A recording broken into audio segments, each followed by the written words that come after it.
Hey there everybody, and welcome to the channel. I'm your host, Rama, and in today's video, I'll be going over the top 5 underrated vehicles that at least I've picked in Grand Theft Auto Online. There's other YouTubers that'll probably agree with some of these vehicles and disagree with the others, but I personally believe that each one of these vehicles I'll be going over in today's video might just help you out in a pinch. So, if you enjoy today's content, you know what to do. With that aside, let's get straight into the number 5 spot, being the helicopter in front of you, the Volatus. This is the second fastest helicopter in the game behind the Sparrow. The difference is that the Volatus at full speed, as you can see, flies up where the Sparrow flies down. That is actually a huge difference. The Volatus goes at 162 miles per hour, the Sparrow goes 168, and the Canada goes 158 miles per hour. Because of that, the Volatus is really fast. And sure, it's expensive at around, I think it's $2.2 million, but as you can see, it is quite a robust helicopter. I tried not to blow it up by smashing nose first into the building, but I hit it right on the bottom, and as you see, we're not even smoking. I mean, unlike the Sparrow, where if you get shot at by 1 or 2 rounds, this helicopter will actually survive quite a beating. So it flies great, it's super fast, and it can actually take quite a bit of a beating, although I should point out if a missile hits you, yeah, good luck, you're going down instantly. I should also point out that this helicopter is special in the fact that you can spawn it in your CEO vehicles list in the interaction menu. That means you can spawn this vehicle next to you whenever you want, and the biggest hate I have towards the Sparrow is that you have to despawn it before you can spawn it back in. When it comes to the Volatus, nope, you can just spawn it in as many times as you want. You do have a 2-minute cooldown, but the fact that if you forget to despawn it, it just lets you call it in anyway is fantastic. So overall, the Volatus is, in my opinion, a must-buy, especially if you're a player that is constantly part of a CEO. Into the number 4 spot, we have the Vapid Speedo Custom. This is the poor man's version of the weaponized Tampa, but honestly, it's pretty much a better weaponized Tampa in a lot of ways. Let's talk about its armaments. First of all, it has a minigun on the roof. Does the same damage as the dual minigun the weaponized Tampa does. This also has semi-bulletproof glass, which is great. That means nobody's going to be able to puncture your forehead in a police chase or, you know, somebody that just doesn't like you on the ground. And finally, you can drop proximity mines with this vehicle, which is also fantastic, just like all the gun running vehicles. So, as I said, it's basically a poor man's version of the weaponized Tampa. But here comes the big advantage. To get your weaponized Tampa fully upgraded, you need to do all of the bunker research for the vehicle. And getting, let's say, the dual minigun unlocked, which is one of the most important upgrades, can be just a random chance. It might be the last thing you ever unlock. It is an absolute pain to get. Compared to, with the Vapid Speedo Custom, all you need to do is purchase a nightclub. And that's it. You can literally fully upgrade this vehicle as soon as you own the nightclub, and it's only going to cost you like 500 grand to fully upgrade as well. So not only is this vehicle cheap, but it's really just a must buy. You can see here I'm showcasing that semi-bulletproof glass, and yeah, the cops have literally no chance of cutting through it. As well, the little metal bars on the front glass are also counted as solid objects, meaning that if the person trying to shoot at you misses the glass and hits the solid bars, it's going to take a heck of a lot longer to break those semi-bulletproof windows. Overall, the Vapid Speedo Custom is just a fantastic vehicle, especially for how cheap it is. And if you don't own the nightclub, that is literally just a must-buy. The cheapest ones go for around $1 million, and it doesn't really matter where you buy your nightclub, you should own one. It's a fantastic way to have 2 separate incomes, not only because your nightclub will accrue cargo just passively, as long as you have other businesses running in the background, but as well, your nightclub has another passive business where you just need to keep your popularity up. It's a fantastic business in general. From the nightclub and the Vapid Speedo Custom, we make our way into this helicopter, which is the Sea Sparrow. Now, as you can see, the Sea Sparrow, as it says in the name, can land in the sea. Now, there is only one downside of it, and you can see here, and that is if you get out of it before the rotor is done spinning, well, it's gonna go drift away from you a bit. So you do gotta keep that in mind. Make sure you're not moving in the water when you get out of your Sparrow, because it's gonna be a pain. The nice thing is Rockstar kind of thought about that, and they made it so that if you press the X key or whatever your jump button is, you can jump onto the pontoon of the Sparrow, which means that you don't have to wait for your character to swim all the way to the door and then try and climb up. You can just jump on the pontoon and walk over to the door. So that's something that's very nice. Now, why is the Sea Sparrow so good? Well, first of all, it's very fast, 153 miles per hour.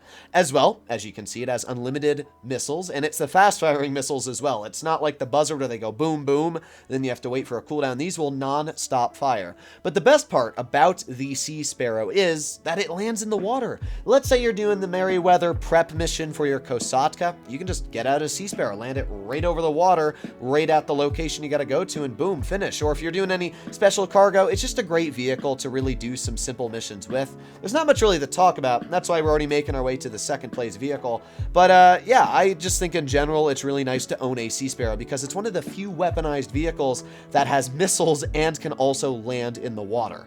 So, second place. I mean, you all know what this is. It's the Ramp Buggy. Why is the Ramp Buggy in second place? Well, it is just a truly underrated vehicle. You rarely see this out there used by anybody, yet it's such an amazing vehicle. First of all, it's fast. Goes around 120 miles per hour. Not only is it fast, but it's great at off-roading, and it's a ramp. I mean, look at all the vehicles in front of me. I'm shoving every single car, policeman, whatever it is, off the road.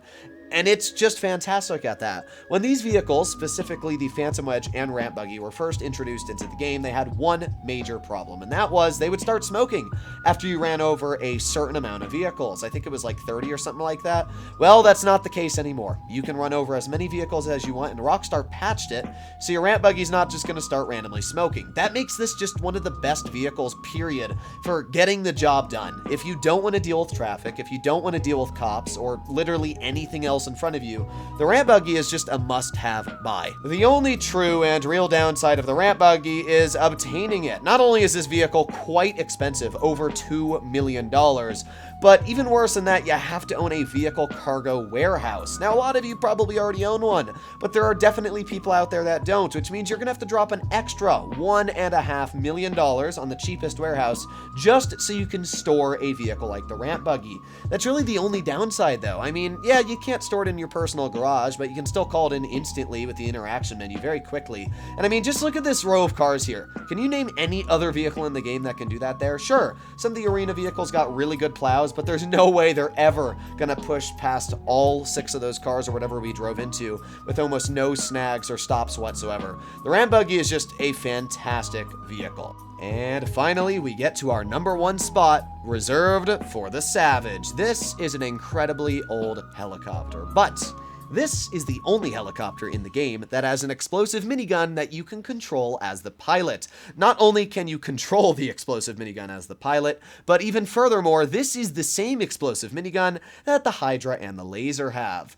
Basically saying that, let's say you're an Oppressor Mark II pilot, and you like ruining people's fun. Let's say I'm an experienced Savage pilot, and I like ruining your fun. Well, if you come after this Savage and it connects a single round on your Oppressor, you're dead. That's it. Because the explosions that come out of this gun are basically the equivalent of shooting 1,000 sticky bombs every second. It's just a ridiculous helicopter. I mean, look at this helicopter. Boom, bye-bye. Yeah, nice knowing you. Savage is 100% worth the price tag. It's around like $2 million or somewhere around that area. It's pretty cheap for, honestly, what you're getting. You can also spawn it out of your CEO building, which is fantastic. So if you're dealing with a griefer, and, you know, that griefer's trying to spawn camp you, you can literally just go off the radar, go into your CEO building, spawn it in. It's going to cost $1,000, but, I mean, it's not that bad for if you're trying to protect your cargo or anything like that. Either way, the Savage is just a must-have. I like the Hydra. It's a really good jet. The problem with the Hydra is it just really flies weird in hover mode. And when trying to deal with ground troops, yeah, I just say the Savage is way better. This is a helicopter you rarely see used anymore in GTA, but it's a helicopter that should be used in GTA. The real only downside when it comes to the Savage is that it only, I think, survives 1 missile, which means the second one, you're done.